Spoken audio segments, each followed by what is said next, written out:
Shalom. First and foremost, I want to give all praises to Yahweh Hashem Yahweh Shai, double honors to the elder apostles of Great Millstone, and salutations to all the Akim out there throughout the four corners of the globe, pushing the word of Yahweh Hashem Yahweh Shai in truth and sincerity. Today, I'm going to do a short lesson, hopefully, and this lesson is basically going to be about Babylon the Great whore in Revelations, and the phrase that's used to describe Babylon the Great Whore, and that phrase appears many times in Revelations, and the phrase is the wine of the wrath of her fornication, or the wine of her fornication. And the reason why I'm doing this lesson is to define what that phrase or what that detail means and how it applies to America today, thus proving that America is Babylon. Because we here at Great Millstone, we do teach that America is Babylon the Great in Revelation. So we might as well go through the scriptures to show it, so that there's no way to deny it or gainsay it. So without further ado, the first scripture I'm going to pull, or I have on the screen as you see, is Revelation 17:1, and it says, "And there came one of the seven angels which had the seven vials, and talked with me, saying unto me, Come hither, I will shew unto thee the judgment of the great whore that sitteth upon many waters." Right. So that great whore that's talking about there is Babylon, and it says that this great whore sitteth upon many waters. So first, let's define what that term means, or what that metaphor or what that symbol means. Right. And in order to do that, I'll just jump down to verse 15 of Revelation 17, and it says in verse 15, it says, He said unto me, The waters which thou sawest where the whore sitteth are peoples and multitudes and nations and tongues. Right. So you see that that this great whore Babylon is sitting, or is on top of, or is the hub of many people, multitudes, nations, and tongues, which are the waters that she sits upon. So Babylon the Great in Revelations is a melting pot. It's a multicultural place, or hub of the planet Earth, or center of the planet Earth, right? And we know that America, by far, is the most diverse culturally, ethnically, nation to ever exist on the planet Earth, ever, in all history. So moving forward, Revelation 17:2, it says, "With whom the kings of the earth have committed fornication, and the inhabitants of the earth have been made drunk with the wine of her fornication." Right. So what I'm going to focus in on is the wine of her fornication, or the word fornication here. So we're going to go to the Greek here for the word fornication, right? And the word fornication in the Greek is in the Strong's Concordance. The Strong's number is G4202, porneia, and the word means illicit sexual intercourse, adultery, fornication, homosexuality, lesbianism, intercourse with animals, and etc. Right? And then it says sexual intercourse with close relatives, sexual intercourse with a divorced man or woman. So here it is, we're talking about sexual immorality, marriage, or sexual intercourse outside what the Most High had already ordained. And then the second definition says, metaphorically, the worship of idols, or the defilement of idols as incurred by things, or by eating things, or by eating the sacrifices offered to idols. Right? So that's what it is in the Greek. But let's look at the word fornication in the Hebrew. And before I do that, I'm gonna do something really quick, and I'm gonna go to Isaiah 23. And I'm going to start at verse 15, and Isaiah 23 and 15 on downward is a prophecy. It's not a future prophecy anymore, but at the time it was written, it was a future prophecy concerning the city of Tyre. And I'll read it, and it says, and it shall come to pass in that day that Tyre shall be forgotten 70 years, according to the days of one king. After the end of 70 years shall Tyre sing as an harlot. Take an harp, go about the city, thou harlot, that hast been forgotten, make sweet melody, sing many songs, that thou mayest be remembered. Right. This is talking about the ancient city of Tyre, which these two particular verses don't really have anything to do with this particular lesson I'm getting into, but there's a point in the next verse that I want to focus in on, because this is talking about the judgment of ancient Tyre by Nebuchadnezzar, and later on Alexander the Great. Tyre fell out of prominence economically and commercially in the ancient world. But after 70 years after the judgment of Tyre, Tyre became a great and prominent nation as far as commerce and trade goes in the ancient world. It became prominent again. Now verse 17, it says, "And it shall come to pass that after the end of 70 years, that the Lord will visit Tyre, and she shall turn to her hire, and shall commit fornication with all the kingdoms of the world upon the face of the earth." Right? So it says that Tyre, after 70 years, would come and become prominent again in the world. Tyre shall turn to her hire, and shall commit fornication with all the kingdoms of the earth, or all the kingdoms of the world upon the face of the earth. So what I'm trying to focus on here is the word fornication here, right? In the Hebrew, because we just went to the word fornication in the Greek, but in the Hebrew, the word fornication is zina, and it's Strong's H2181, and it's zina. And here it is. You have to commit fornication, to play a harlot. You have prostitution. You have adultery. Similar definitions as you would find in the Greek. But when you scroll down to the Jacinius Hebrew Chaldee lexicon, you find an interesting definition being used to define the word fornication in the Hebrew. And I'm going to scroll down, and here it is. You have under the Jacinius Hebrew Chaldee lexicon, you have a C right here around C. It says of fornication. It says of commerce of Gentile nations amongst themselves. Spoken of Tyre in Isaiah 23:17, she committed fornication with all the peoples of the earth. Right. So here it is in Isaiah 23. Fornication is being equated with commerce. And what is commerce? Commerce, when you look at the definition commerce in the English, it says an interchange of goods or commodities, especially on a large scale between different countries. Foreign commerce, or between different parts of the same country, trade or business. So here it is, the word zina, which is fornication or adultery or prostitution, is being equated with commerce, with financial commerce, with trade. Okay, international trade, global trade. So here it is in Revelations, where the word fornication is being used. The kings of the earth have committed fornication with her, and the inhabitants of the earth have drunk of the wine of her fornication. It's talking about how the kings of the earth and all these other nations are doing trade with America. Okay, they're in commerce with America. They're exchanging goods on an international level with America. Okay, with Babylon the Great. Does that description of Great Babylon in Revelation 17, does that apply to America as it stands today? Yes. You want to know why and how? Because America, the chief currency of the world, of course, is the American dollar bill. Okay, oil is traded with the petrodollar. All right. So yes, America is the chief commerce of the world. All of the kings of the earth and all inhabitants of the earth do trade and import goods and exchange goods with America. Yes, that is very true. Now, to further prove that point, instead of me just talking, let's go to Esau's sources and see where America fits into all of this, and how even in Esau's world and Esau's economic world and in his way of measuring things on the earth, how this applies to America.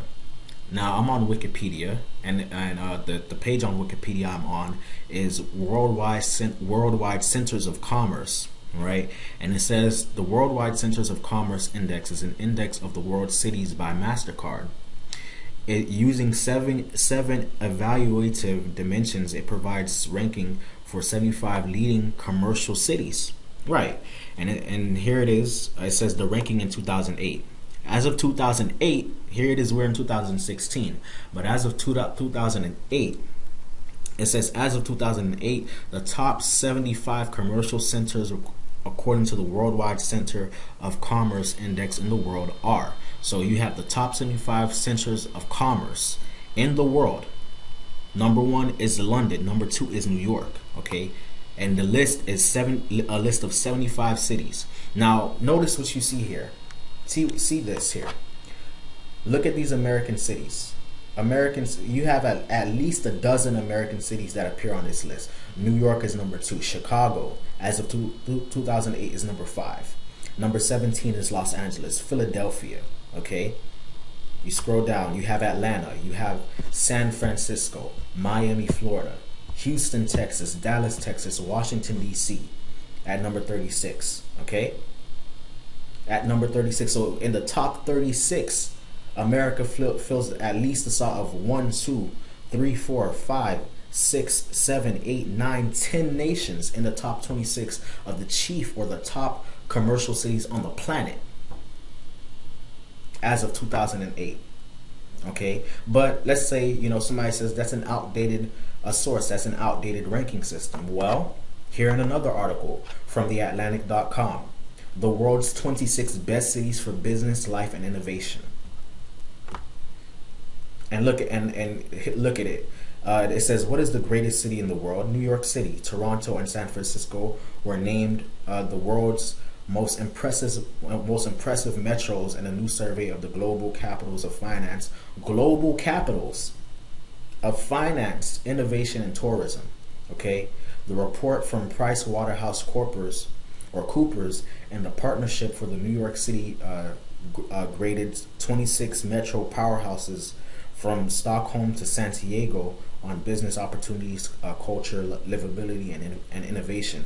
And it says, next it says, here is a gallery of the results. The city's best and worst qualities are listed inside each slide, right? And then it gives you an example of Tokyo. Now it says, now number one, and this article is from 2011. Okay, so just 5 years ago, number one on the most successful cities on the planet in terms of business, innovation, and culture and commercialism is New York as of 2011. Okay, New York City is number one. Before, in 2008, it was London. Okay, but in 2011, it's New York, and it says New York is number one. It says the number one cultural vibrancy, research universities, work flexibility, commercial and cargo aircraft, and sports and leisure. Number two, in entrepreneurial environment and international tourists. Okay, so here it is. As of 2011, New York is number one on the list. Okay, out of 26 nations or 26 cities around the world. Okay, so we're not just dealing with America, we're dealing on a worldwide global scale. Okay, so the next piece of information I'd like to pull out is also from Wikipedia, under the page Financial Center.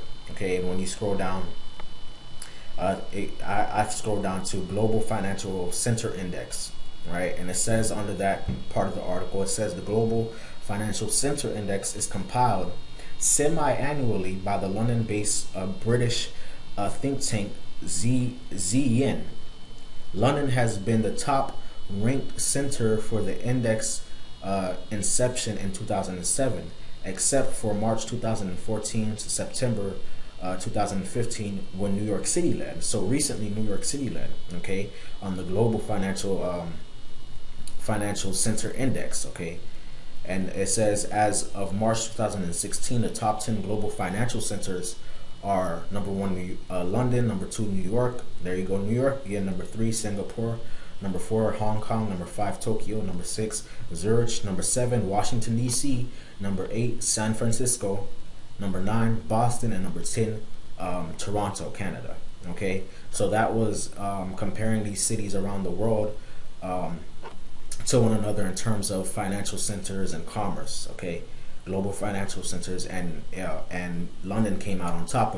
But do you notice that on this top 10 list, the United States have 4 cities on this top 10 list. Okay, and that's only talking about these individual cities and their nations in comparison to other individual cities and other nations.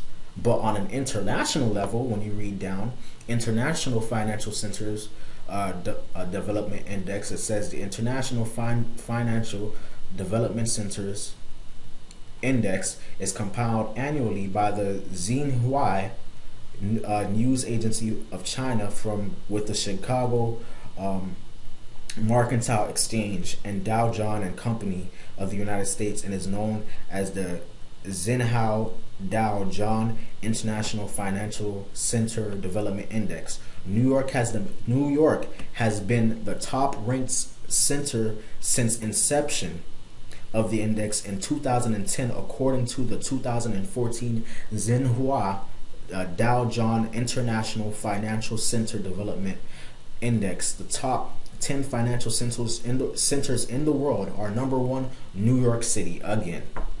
Okay, so here it is. America has the top international financial center city on the entire planet. Okay, and then you read the list. Number 2 is London. Number 3 is Tokyo. Number 4 is Singapore. Number 5, Hong Kong. Then Shanghai. Then Paris. Then Frankfurt. Then Beijing. Then number 10 is Chicago. Okay, so there again, on an international level, America has the number one city for financial centers and commerce.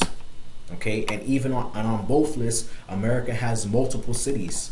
Okay, so the wine of the wrath of the fornication is dealing with commerce, and here it is. We have information. I've pulled up articles here proving that America is leading on a global level, on an international level for commerce.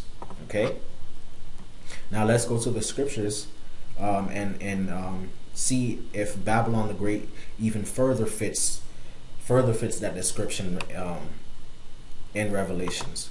So I'm going to go to Revelations 18, and it says in verse 9, it says, "And the kings of the earth who have committed fornication and lived deliciously with her shall bewail her and lament for her when they shall see the smoke of her burning." This is talking about America's or Babylon's destruction. And it says, "Standing afar off for the fear of her torment, saying, Alas, alas, that great city Babylon, that mighty city, for in 1 hour is thy judgment come. And the merchants of the earth shall weep and mourn over her, for no man buyeth their merchandise anymore." Right. Okay. So right here in these 3 verses in Revelations 18, from verse 9 to verse 11, America is being described as a nation, or as a great city where the merchants of the earth sell their goods to. Okay, so that would mean that Babylon would have to be the chief consuming nation or the chief importing nation on the planet Earth. Does America fit that description? Yes, it does. Okay, because all these other nations and all these other peoples, they import their goods from their nations. Okay, they make them on the cheap in their nations, and they sell them for high price here in America. All right, that's why you always see things made in China, cars made in Eastern Europe, made in Yemen. Okay, made in Egypt, made in India, made in South America, made in Brazil. That's why you always see that on products. Now verse 12, it says, "The merchandise of gold and silver and precious stone and of pearls and fine linen and purple and silk, scarlet and all fine wood and all manner of vessels of ivory and all manner of vessels of the most precious wood and of brass and iron and marble and cinnamon and odors and ointments and frankincense and wine and oil and fine flour and wheat and beasts and sheep and horses and chariots and slaves and souls of men."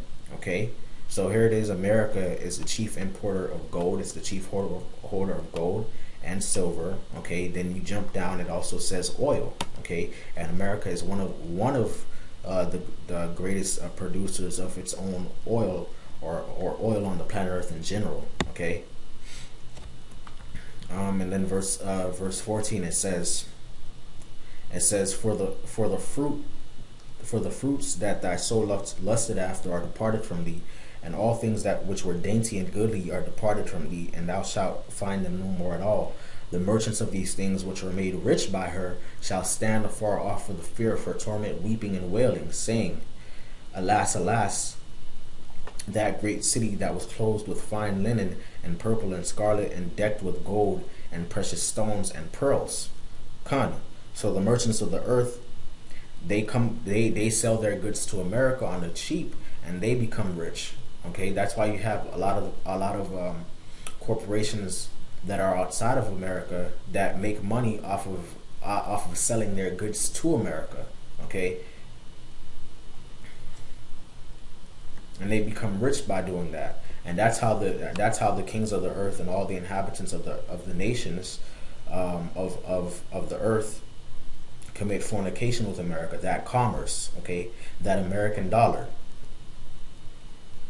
All right. So going back to Revelations 17:2, it says, "With whom the kings of the earth have committed fornication, and the inhabitants of the earth have been made drunk with the wine of her fornication." Right, and we know that in the Greek, the word fornication can also be associated with idolatry. Now let's see what can be considered idolatry in the scriptures, because like we read in the definition, okay, we read that a lot of things can be associated with fornication and with idolatry. Okay, so going into the scriptures, Colossians 3:5, it says, "Mortify therefore your members which are upon the earth, fornication, uncleanness, inordinate affection, evil concupiscence, and covetousness, which is idolatry. For which things sake the wrath of God cometh upon the children of disobedience." Okay, so here it is in Colossians 3:5. Paul associates idolatry with covetousness, and covetousness with idolatry. And we just read in the Greek that idolatry is associated with fornication. Okay, so does America, which is Babylon, does America promote covetousness? Yes. Okay, and how does America do that? By promoting the American dream, the materialism of America. Okay, and before I started doing this lesson, I found many articles talking about America's materialism and how that has become the downfall of American society. Okay, a lot of these foreigners that live in these other nations, they think America's some great place to live. They're gonna come over here to America and become rich. Okay, that's what a lot of people actually think in these foreign nations, and a lot of them do come to America, and they do try to they do set up businesses, and they set up tiny little stores and shops to make it rich, and then they go back to their country hoping to live that American dream and make it big. Okay, and a lot of them are successful. The only ones that aren't successful at doing that are you Israelites, you Negroes, Latinos, and Native Americans, because you guys are under the curses. Okay, now I'm gonna pull up this article, which will be the last thing I pull up, concerning America's materialism, because materialism is covetousness. Okay, and covetousness is idolatry, the worshiping of goods, the glorifying of goods and material gain. All right. So this article is from the economiccollapseblog.com, and the title of the article is America the most materialistic society in the history of the world, by Michael Snyder on September 19th, 2012. It says, "When it comes to materialism, has any nation ever surpassed what we are seeing in the United States right now? We define our lives by how much stuff we have. To a large degree, our personal and business relationships are defined by how much money we have, and even most of the important dates on our calendar are all about materialism, like Christmas, Valentine's Day. Okay, go out and shop. Memorial Day weekend, go out and shop for your kids, buy gifts and electronics." The next sentence, it says, "Just think about it. We throw outrageous birthday parties for our kids and shower them with gifts. Most of our holidays have become highly materialistic. Mother's Day, Father's Day, Valentine's Day, New Year's, Christmas, Thanksgiving, Black Friday. And the biggest holiday of all in our society, Christmas, is an absolute orgy of materialism. We make a list of the wealthiest Americans, and we glorify their achievements. We spend most of our time either making money or spending it. Even the phrase "the American dream" reveals how materialistic we are, and that's why a lot of people come to America hoping to live that good life, man. A lot of these foreigners, they come to America from Africa, from Asia, from India, from the Middle East, from Europe, from South America, okay, from the Pacific Islands, and they come to America hoping that they can make it good in America and live that American life, man, of materialism. Okay, and that's how all these nations, like it says in Revelations, have drunk of the wine of her fornication. All the inhabitants of the earth. When most people are asked what the American dream is, they start talking about a house, a car, vacations, retirement, sending your kids to college, etc. The American dream has become all about money and stuff, material gain. Sadly, no matter how big our homes are, and no matter how many shiny new toys we accumulate, we never seem to be happy. We always want more, and we always seem to be willing to go into more debt to get it. Right, and that's true, man. A lot of what we know as the American standard way of living is based off of debt, amassing debt. Okay, not only among the citizens of the United States of America, but also amongst like on pretty much on a global scale, man. Because the whole American way of living, the how would I say, the yeah, basically the American way of living, the cost of living. Okay, what keeps this American dream afloat is based off of consuming all the goods of these other nations. Okay, and borrowing money from them and being in debt to them. All right, but that's what the Most High set up, because the Most High wants America to be destroyed. We always want more, and we always seem to be willing to go more into more debt to get it. We are the most materialistic society in the history of the world, and our endless greed is going to end up swallowing us alive.